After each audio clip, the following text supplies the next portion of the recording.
Yes, yes, Sir Hairless here.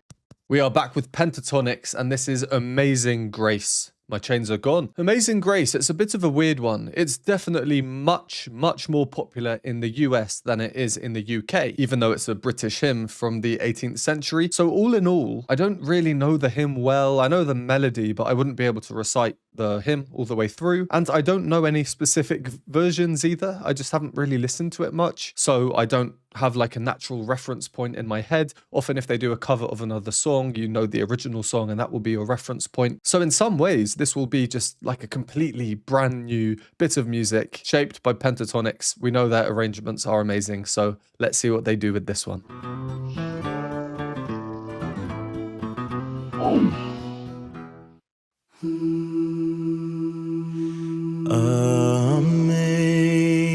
Amazing grace, how sweet the sound that saved a wretch like me. And I once was lost, but now I'm found. Was blind, but now I see.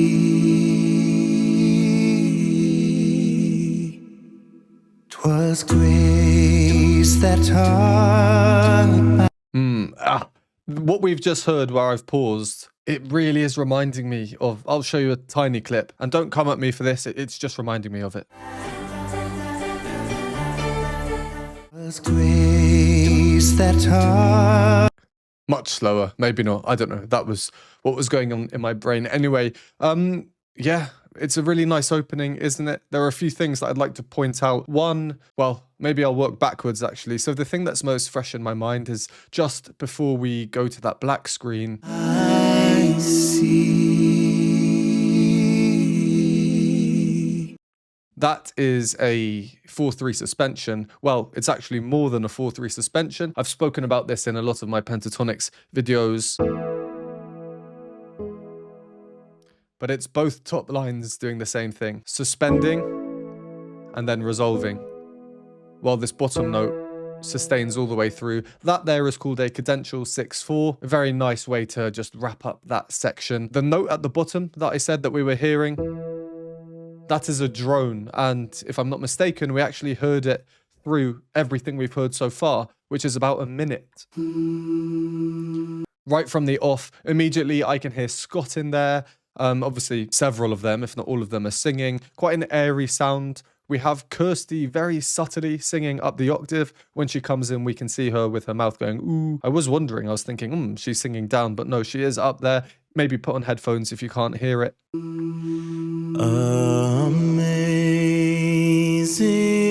grace. There. I don't know if she's just coming now, actually. How sweet. But it's definitely more prominent. The whole notion of a drone and then a melody on top. There's something quite archaic to it. If we go back a number of centuries to Western traditional church music or choral music, this was kind of common practice. So definitely something very traditional and old-timey about it. It's a great showcase for Matt, of course. This is 5 years ago, so he had been with Pentatonix for several years already. But still, that's always nice to see. The video is great. Everyone in white, very pure, walking in. Love the setting as well, wherever this is filmed. That saved a wretch.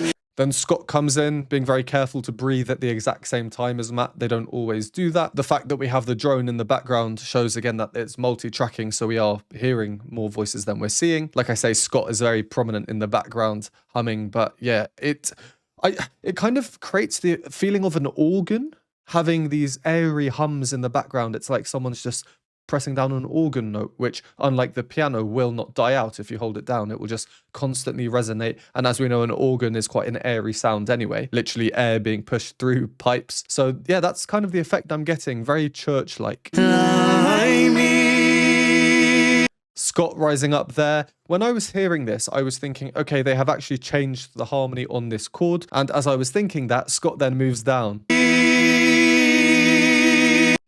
which is, I believe, the harmony it should be, which then is this chord. But because we still have that drone at the bottom, we essentially get this really big clash. But then if you fill out the rest of the chord, this is a modernization of the harmony, a bit of dissonance in there, which Pentatonix love. Then Mitch comes in. And I once was lost, And Kirsty as well. Was Kevin in there? but now In the video, he's not, and I don't think he is actually singing.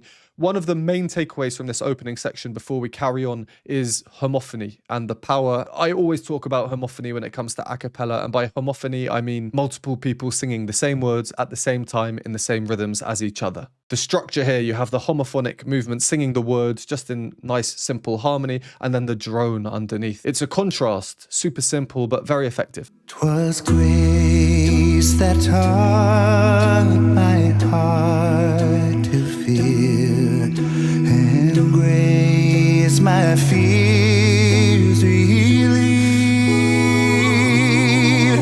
How precious did that grace appear the hour I first believed. My chains are gone, I've been set free. My God, my Savior has ransomed me. And like a flood, His mercy reigns. Unending love, amazing grace.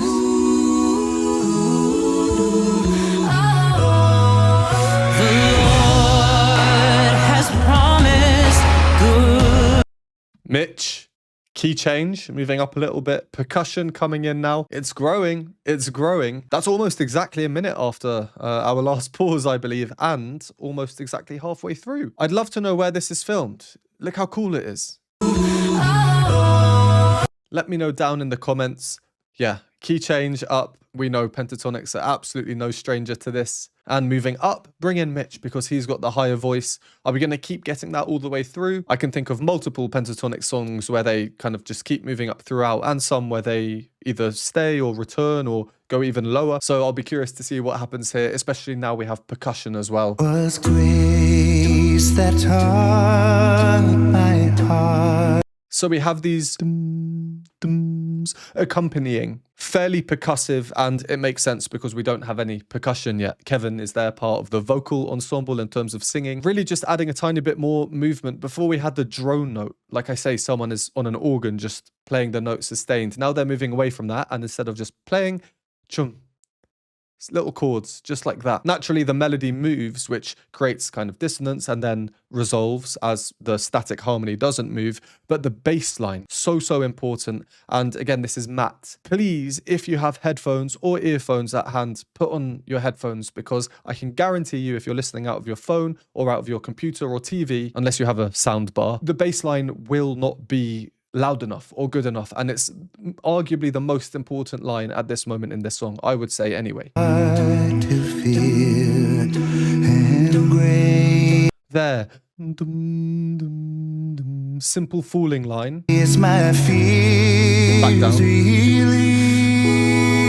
Dum, dum. Chromatic inflection there instead of dum, dum, which is what the harmonic cadence is. If you followed my Pentatonix journey from the start, oh, and by the way, at the time of recording, I recently saw them live. I have released a video on that, which is available on YouTube. That's my most recent Pentatonix video, so please go and check that one out. I made a video on everything, really, my journey there, loads of clips of footage from the actual concert itself. So I can now officially say I have seen them live. Hallelujah. But yeah, my Pentatonix journey from the start, I was doing roughly chronologically. I started with the Avi era, and then after a number of videos, I moved into the Matt era. Naturally, I would talk about the differences between Matt and Avi. And in the comments, some people really prefer Avi, some people prefer Matt. I've always said Matt to me sounds a bit more like an instrument, like he could be an electric bass or something. Avi had much more of a distinct, earthy timbre. And in this particular arrangement, I think Matt suits it really, really well. If Avi was in here, it would complement the more organ type of sound that we had at the beginning. But I think at this particular moment where it's just smooth, there's not a lot of vibrato anywhere, that electric bass type of sound, especially because it's a fairly simple bass line as well, slow movement, but movement nonetheless, it works really well. So yeah, please do put headphones on it. It only enhances the experience, I promise. Precious did that grace appear.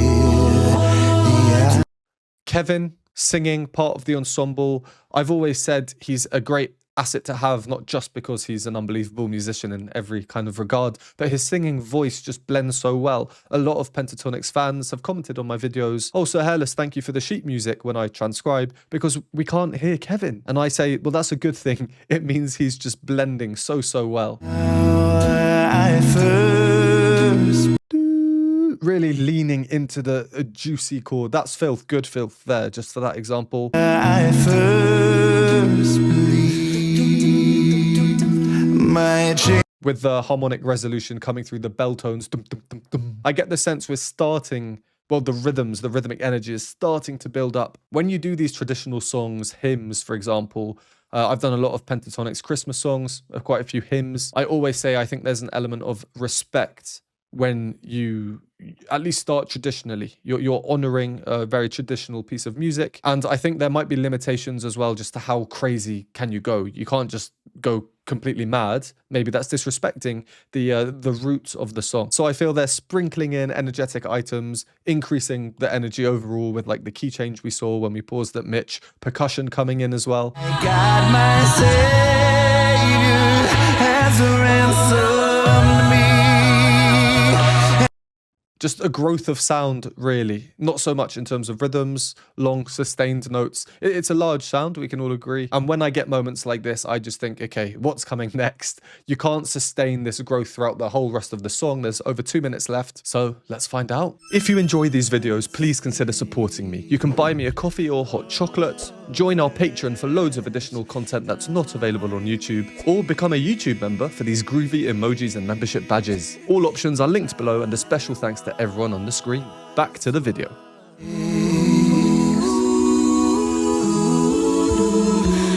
That's a really nice bit, isn't it? Sorry, I'm listening again. I think this is my favorite 5 seconds or so far.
Lovely bell tones again, moving into Kirsty. They choose when to use the bell tones. They choose the moments, don't they? We've had another key change, as we can hear, but it's like a trick they've played on us because it sounds like we're going higher, right? It's the illusion that we're moving up. Kirsty has the highest natural range. Even if Mitch could sing higher, you know, she has a more high natural range. But no, we've actually returned to the beginning. So we started with the organ section, as I'll call it, then Scott with the melody, then Mitch comes in and we move up a little bit, and now Kirsty comes in and we move back down, but she's just singing up the octave. I guess that answers my earlier question. I was wondering what would happen. Will they keep going up, or move back or go down? That's the thing with Pentatonix. You just never know, right? Mitch's solo.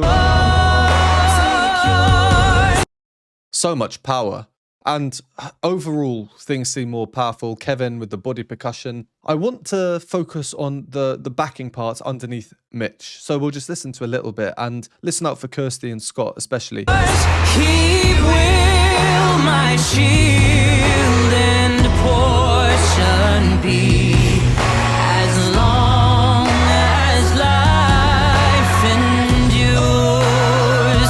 My Another 4/3 suspension with Scott coming in there.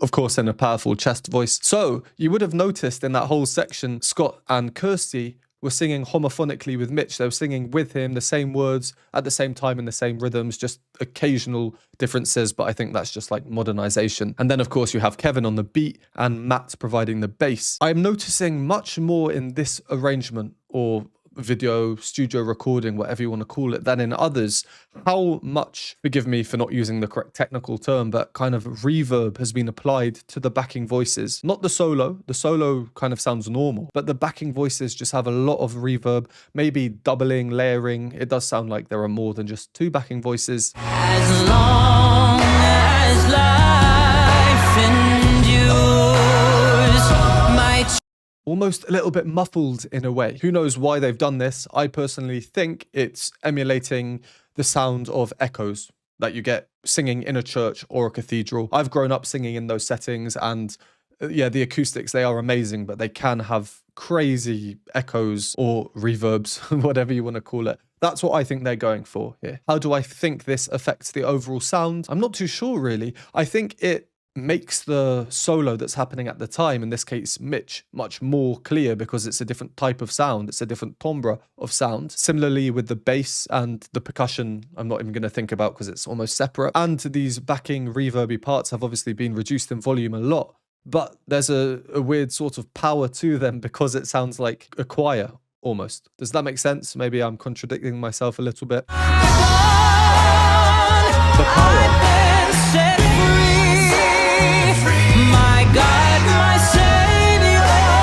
And also, I feel like Scott and Kirsty are choosing to sing with not so much vibrato at these moments, which again, in turn, really highlights Mitch's really rich vibrato, which, as you know, I love. I think everyone does. And as Mitch's solo kind of progresses, we'll notice again in Scott and Kirsty, they're moving away from the homophony, singing at the same time as him. They do sing the same words, but it's almost like a call and response. They'll come in after Mitch.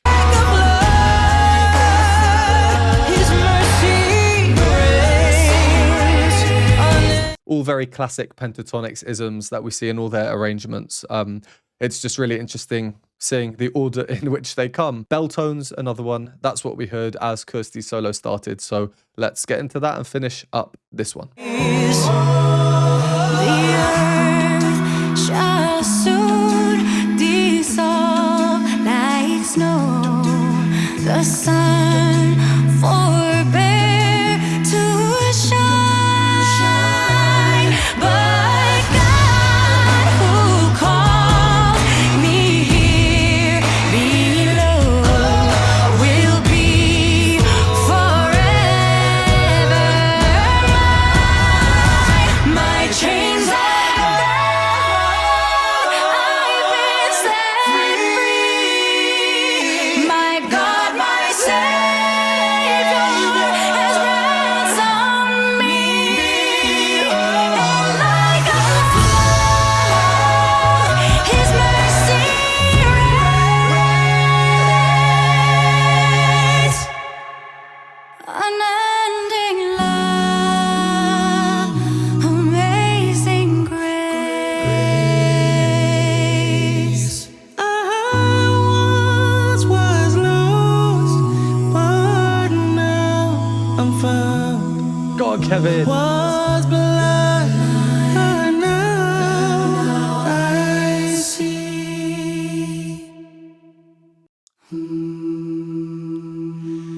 What a way to end. Let's just listen to that last bit again. I once was lost, but now I'm found. Was blind, but now And Matt there on Was Blind as well. He just sounds like an instrument. It's just like perfect tuning. Perfect, just straight tone, bass singing. Oh. was blind, but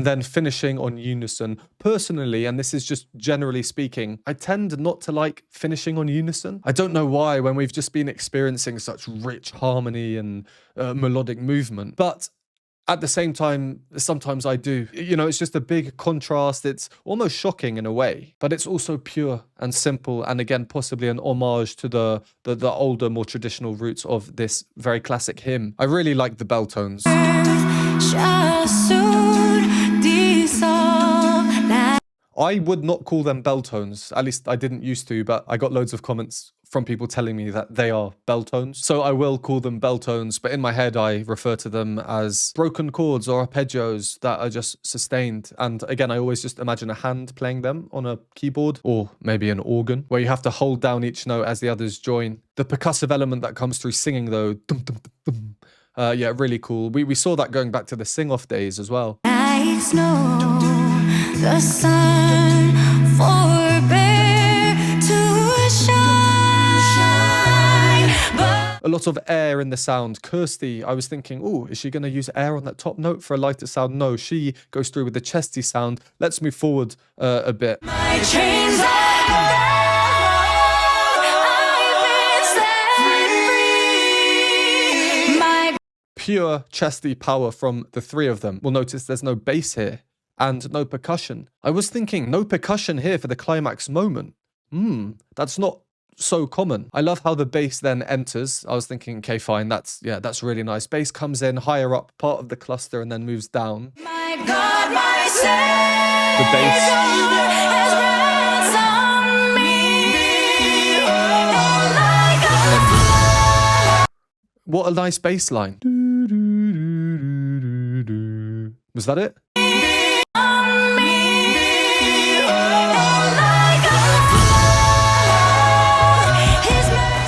Percussion back in, and yeah, it's just a huge amount of sound. I think if they kind of did this huge, massive sound for any longer, maybe it would have been a bit much. But they're Pentatonix, they don't.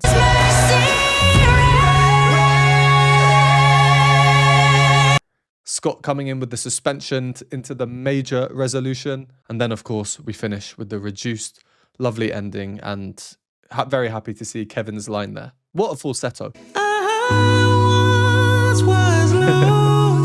Yeah, super cool. Well, there we go. Amazing Grace. I realized just how kind of unfamiliar I am with the thing as a whole as I was listening, and I was thinking, oh, I don't actually even know the melody for this part. So yeah, really nice introduction to it. Maybe I'm a bit spoiled having Pentatonix as my kind of main introduction to it. Let me know or comment down below how you think they did with this arrangement, especially compared to maybe more traditional or popular versions of the hymn. And of course, I love seeing emojis down there as well. So today's emoji will be an angel or wing emoji, whatever you see on the screen right now. Thank you very much for watching. Really appreciate it. Would really appreciate a like on the video. Thank you once again, and I will see you in the next one.